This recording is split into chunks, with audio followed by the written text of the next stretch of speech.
Hey everybody, welcome. This is chapter 11 from the OpenStax Psychology 2E online textbook. My name is Prescott. I'm here at PsychSync to Sync Psychology, and so today we are going to be going through as much as we can of chapter 11 without going too long. I don't want you guys to get bored. So, without further ado, let's get started. So, personality. What makes two individuals have different personalities? Why are you and your friend, behave different ways?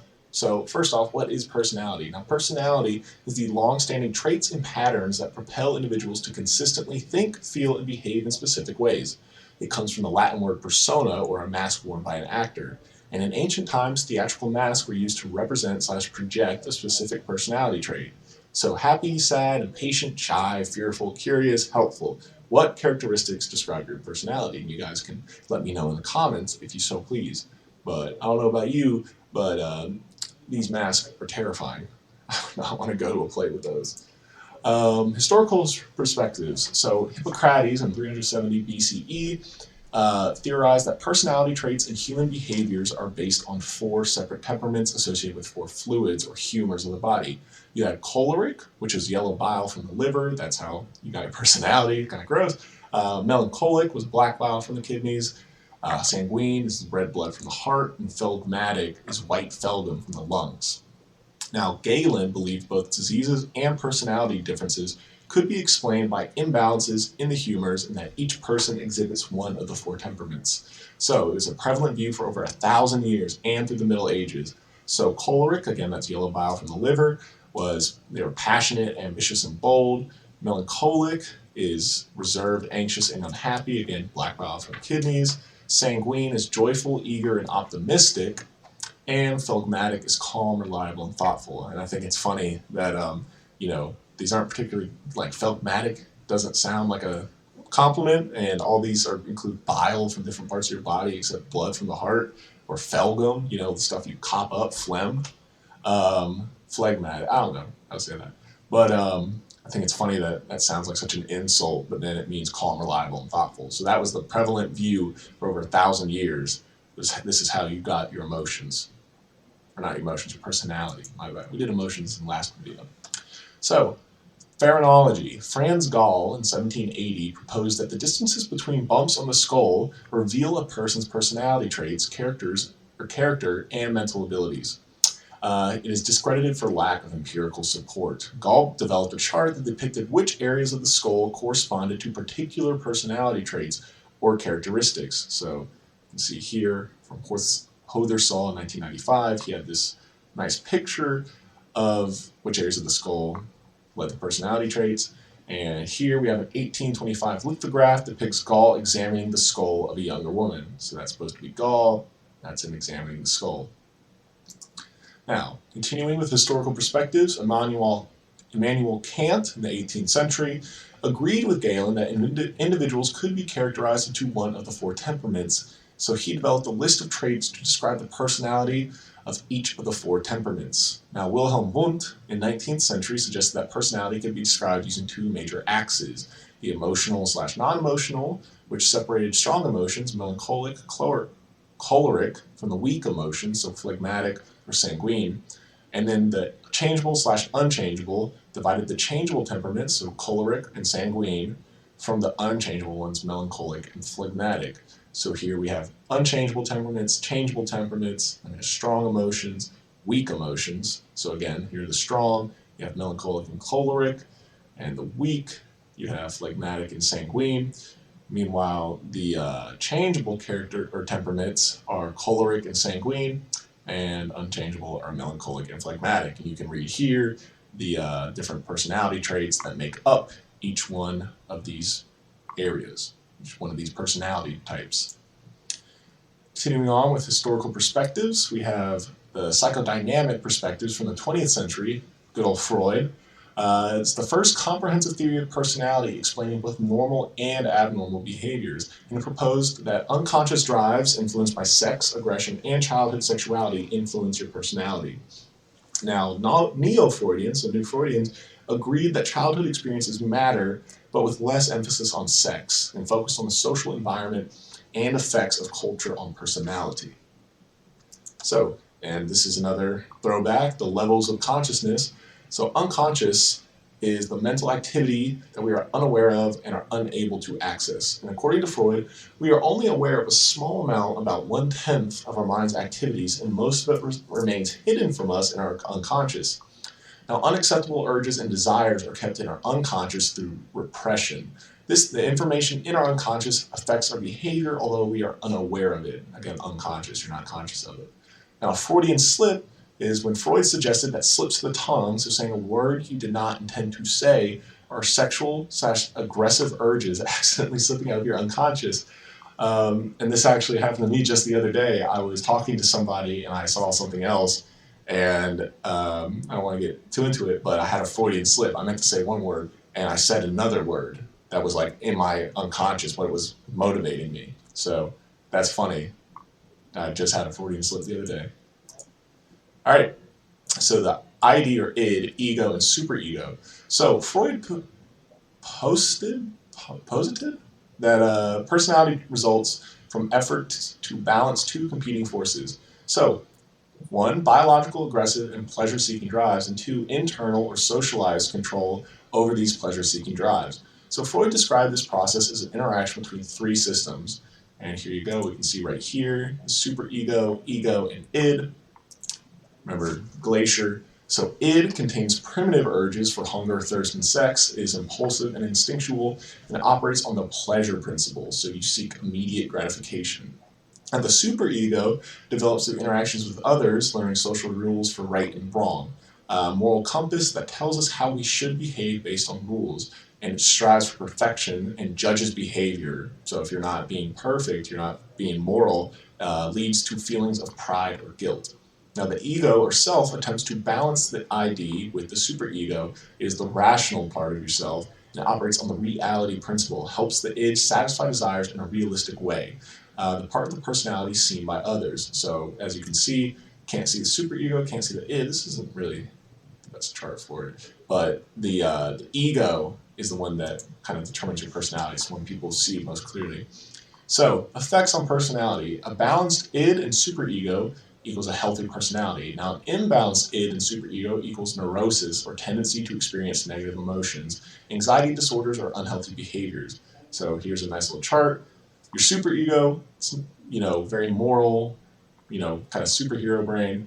It's not right to do that. Your id's like the villain. It's very primal. It wants pleasure principle, wants to get what it wants right away.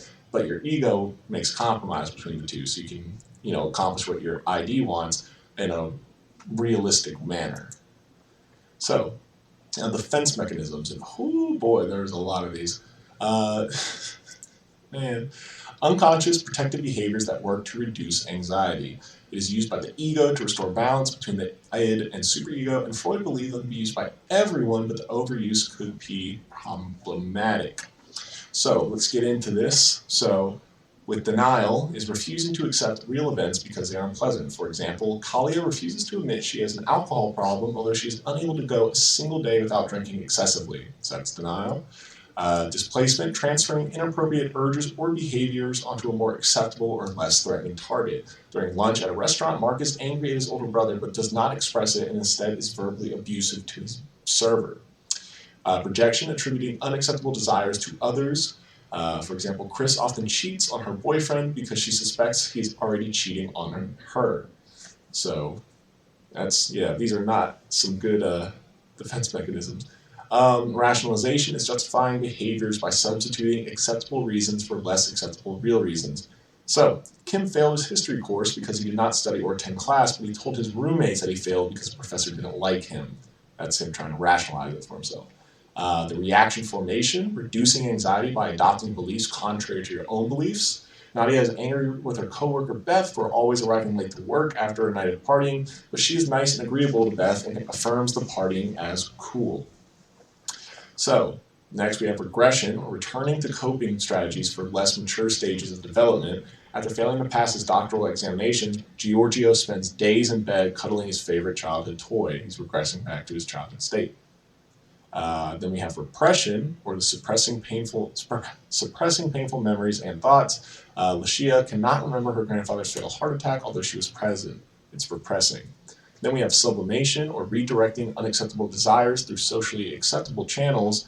So, for example, Jerome's desire for revenge on the drunk driver who killed his son is channeled into a community support group for people who have lost loved ones to drunk driving.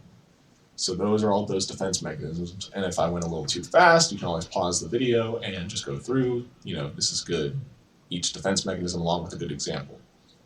So, continuing on. Next, we have the stages of psychosexual development.